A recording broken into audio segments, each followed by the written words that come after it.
morning, ladies and gentlemen, and thank you for joining this session in the morning. As the organizer mentioned, I am the final speaker before you take a coffee break, so I'll try and make this an interesting presentation, and hopefully you'll find it useful. As I said, it is my pleasure and honor to be here to speak to you about OTT topic, because I think, as evident by the number of increased exhibitors outside, you can see that basic OTT service is actually breathing a second life to IP video. So let me start my presentation. So I'll cover three sections quickly. I'll talk about some of the market forecasts to make the point that OTT is here to stay. And then second section, I'll talk about some of the challenges for operators, pay TV operators, and some of their responses. And lastly, very briefly, I'll just cover OTT hybrid video. So for those of you who do not know Huawei, Huawei is a global company with center of expertise worldwide. We have over 110,000 staff and 15 regional headquarters. Basically, we have one of the broadest telecommunications portfolio, covering hardware, software, solutions, services, targeting carrier market as well as the enterprise market. Of course, now we also manufacture smartphones and tablets, and soon you will see some of Huawei's smartphones in the marketplace. So this is my first ad, the first slide, just to talk about Huawei. So let's get to the presentation. Essentially, what you see here is that the IP&TV service is slated to grow and hit 52 billion by 2015, mainly underpinned by the increase in household broadband penetration. And for the mature market, it will grow at 8%. And for the emerging markets, it will grow at 6%. So things are really looking good for IP&TV service for pay TV operators. So what are some of the use of the broadband that will find increased penetration? What you see here is that, in fact, this is a US market survey. And it says that, in fact, users are using broadband more for IP&TV service. But what's surprising is that you see that a multi-screen video will grow, in terms of usage, will grow 5 times between 2011 and this year, 2012. This is a somewhat old survey, but just to prove the point, done on 8 particular markets, and it shows that basically people are using, watching over-the-top video more and more on a weekly basis, primarily with laptop, smartphones, and game console. If we were to do the survey this more recently, then I think you will see the US and French market growing. And of course, a tablet will be one of the key devices that's a connected device being used to watch over-the-top video. So the other aspect for UK market, it shows that people are using online video viewing to watch catch-up TV services. With the primarily the age segment of 15 to 34 are the key customer segments taking advantage of over-the-top video. So mobile video, and some of the previous speakers talked about the tremendous growth in smartphones, and you can see here that, in fact, mobile video viewing is growing at 104%. And it's not only due to smartphones, but also tablets. In fact, people are actually watching more video through the tablets, followed very closely by smartphones. The other aspect is that this is actually the final market forecast slide that shows that for the US household, what you see is that there is a growing number of, in this case, tablets, which is the second blue bar, as well as connected TV sets. So what does what do all the slides actually point to? The fact that I think what you have is that you have consumers actually taking advantage of connected devices, taking advantage of the service in terms of multi-screen, watching over-the-top and internet content. And this is a change in consumer behavior that pay TV operators need to be watchful for. So here's an illustrative example of a content provider, in this case, the ESPN and sports content provider in the Asian market, where they have put their content on the internet, on the mobile web, even on smart TV, and working largely with most of the regional operators in Asia bring content to the users via connected devices. So with that, then, I think the slides on the market forecast makes the point that OTT is not going to go away. So what are some of the challenges being faced by paid TV operators, and what are their responses to those challenges? So just a quick slide in terms of OTT model, or the business model evolution. I think pay attention to the bottom half of the slide, where today's customer value proposition by OTT is really instant fulfillment, which is a point that was raised by Kristen in the first presentation. So I think instant fulfillment in terms of high definition and standard definition picture, video quality, as well as multi-screen services. I think that's really moving from the old renting a DVD in the local community store to actually renting it off the web, and also having the DVD delivered via the mail or courier service, and now instant fulfillment through the OTT platform. And hence, you can see that there are quite a number of players now that's involved in this: Netflix, Hulu Plus, Amazon, as well as some of the CE device manufacturers like Roku, Google TV, and Boxy, etc. So the OTT service is really about taking content, internet content, to a TV set, and from a TV set to multi-screens via connected devices.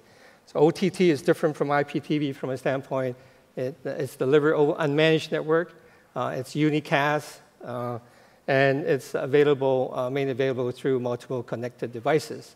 Whereas IP&TV is a single set-top box, single screen, and as Derek had mentioned, it is somewhat less flexible in terms of what it can do for offering a good consumer experience in terms of watching video. So the ecosystem for OTT is very much expanded, and it will include device manufacturers, software developers, content aggregators, as well as CDN suppliers.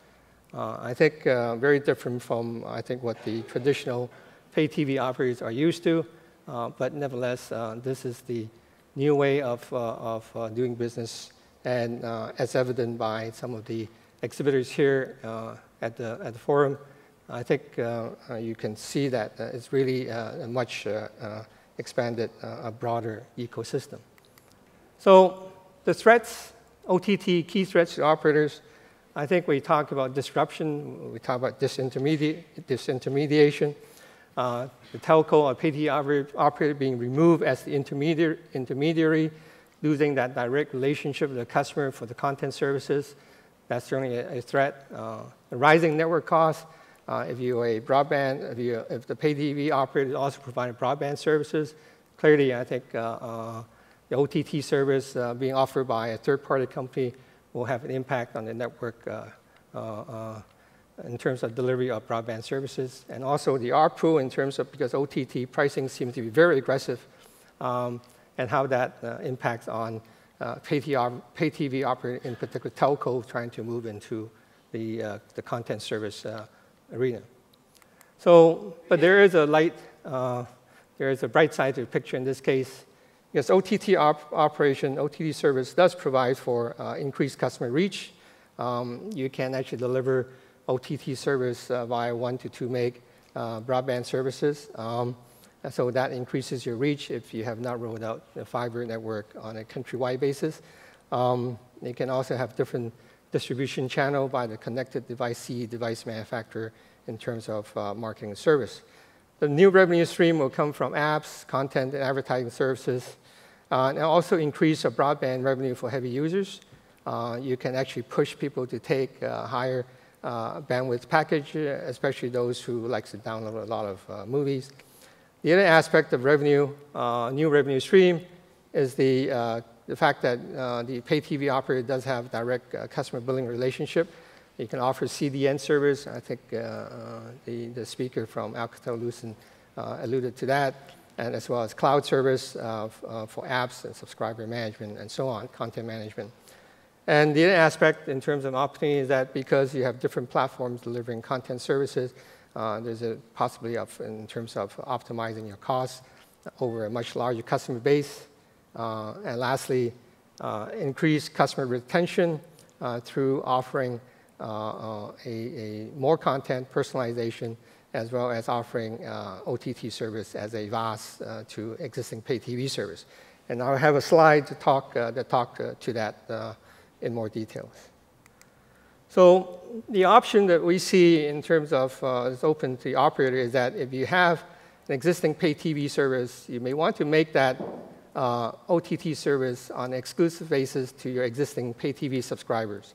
So that's what we call Pay TV Plus. The other aspect is that you may also decide to open that and sell on a standalone service to other pay TV subscribers on the basis of you being operator being a content aggregator. And lastly, you just simply work as a pure OTT service supplier, delivering that OTT service to all subscribers. So here are some examples in terms of operators, and I do apologize if I've put the operator and categorize them in the wrong scenario. But if you look at Pay TV Plus, it's basically, these are some operators using OTT multi-screen features as a VAS. Essentially, they do not charge the existing pay TV subscriber for using the OTT service. So it has the ability to reduce churn, has the ability to enhance revenue growth, but you do have to manage the increased network capacity that's required for peak hour traffic. Content aggregation, making content available on connected devices and offering as a portal to other operators. Telstra is one that's actually started with OTT service. They have a hybrid service, DTT, plus OTT service, but they work extensively with CE device manufacturer. Verizon offers a widget bazaar, AT&T, DirecTV, et cetera. And one of the aspects in terms of working OTT service, working with CE device manufacturer, and does have the ability to minimize your set-top box investment. I believe that a lot of the pay TV operators looking at OTT service are trying to stay away from having to invest and provide the set-top box and basically rely on third-party companies to do so. So the other aspect is that working with CE device manufacturer, you can also leverage on the partner's consumer brand, which is, I think most of them are actually quite well known in the consumer market. Pure OTT service, basically the likes of Netflix, Hulu, YouTube, et cetera, much larger addressable market, customer revenue coming from subscription and advertisement. But you do need to manage your content delivery because you don't have your own network. And I think depending on markets that you're in, you have to look at the type of content that will be most attractive to the users. So as I said, I want to talk about OTT service as a VAS to pay TV service. In fact, I think this is a starting point for most of the operators now who are looking at launching OTT service, most of the pay TV operators. They're offering it as a value-added service to reduce customer churn, offering the mobile features by offering it as a multi-screen service, providing SNS connection and internet service and apps. And one of the surveys that talked about was that asked the operator is that what's the ability to reduce churn? And the response came back between 2.5% to 10% reduction of the monthly churn may be possible in this case where OTT service is offered as a VAS to existing pay TV service subscribers. And here are some examples in terms of what Sky is doing, offering it on a standalone basis as well as free to existing Sky customer AT&T, focusing more on the mobile TV app for $12 a month. DirecTV and exclusive sports content providers in the US, giving a deep discount in terms of their OTT or multi-screen service in this case.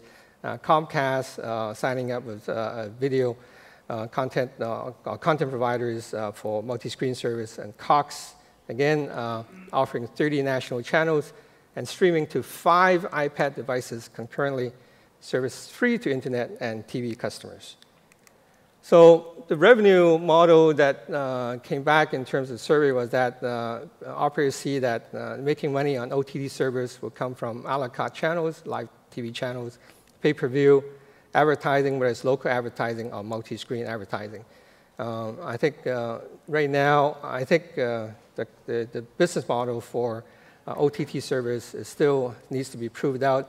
Of course, the benchmark case is really Netflix out of the US with over 24 million subscribers. But part of that is also DVD subscribers.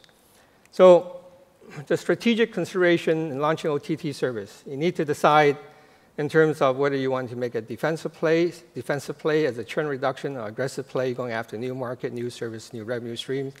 What are the target segments that you want to go after? Age group, as I showed one in the previous slide, 15 to 34 tend to be the age group that really watch a lot of online video.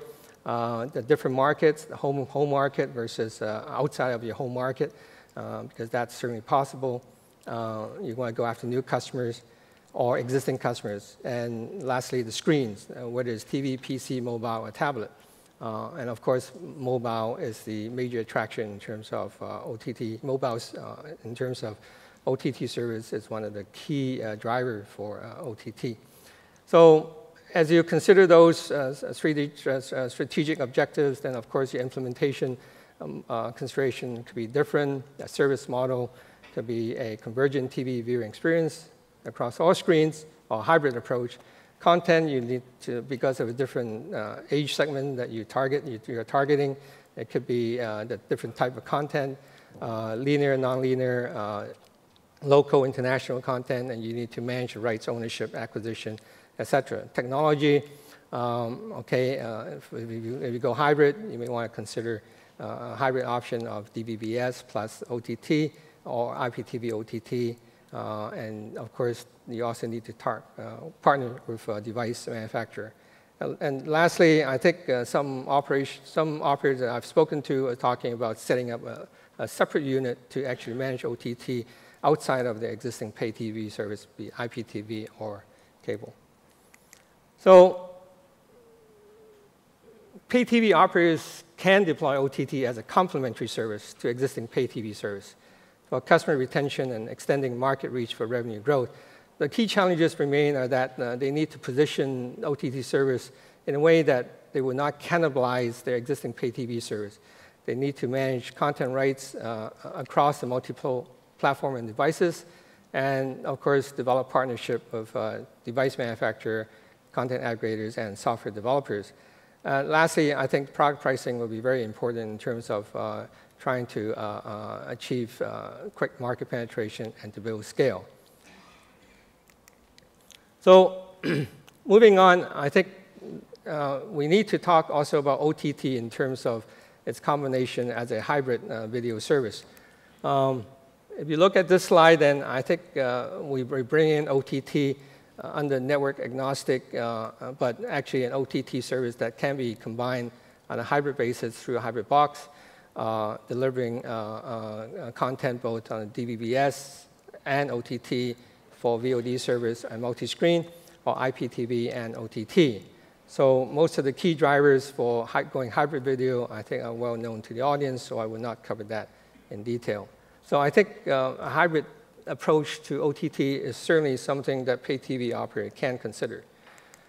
Another hybrid approach, aside from DVB-S plus OTT, could be hybrid OTT, IPTV. I think where an operator is actually building out fiber network, this would be a good consideration, because actually it really helps to evolve a customer from low bandwidth usage to high bandwidth usage, and also provide the good user experiences through a managed network, and also protect your broadband business, and also be able to deliver multi-screen. So essentially then what you hope to do is evolve the service from a IP video service to a connected TV home service, where you have the different platforms delivering what the consumer needs in terms of flexibility and watching TV anywhere, everywhere, on any devices at any time that they wish. So I have two more slides. This one basically talks to the fact that Huawei has deployed a DVB-S OTT platform for Magyar Telekom out of Hungary. It was commercialized December 2011.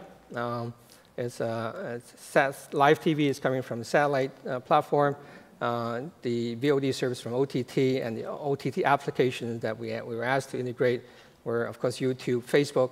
Then there's local news portal. There's a dinner reservation portal, as well as web radio. And of course, there is a roadmap in terms of where we're going to help, how we will help support Mahdia Telecom in terms of developing more enhanced service features to bring to the marketplace. This solution has conditional access and DRM protection on an end-to-end basis. And the set-top box is a Huawei hybrid set-top box. So in closing, I think for OTT service, pay TV operators, whether they want to consider it as a standalone service, as a VAS to existing pay TV service to help reduce churn, or as a hybrid video offering, OTT service needs to be taken very seriously by pay TV operators. I think doing nothing is may not be an option for pay TV operators, because if pay TV operators do not embrace OTT, there will be competition coming in from right and left. And I think pay TV operators need to look at the benefits of OTT service and consider the strategic options. Huawei has deployed digital TV solution on a worldwide basis. We have invested over 20 years in terms of developing TV service, in this case focusing mainly on digital and IP video. We have a booth that I hope you find time to visit and talk to our people in terms of our solution and hybrid set-top box. With that, then I'd like to end my presentation, and thank you for your attention, and I hope that you find the information helpful.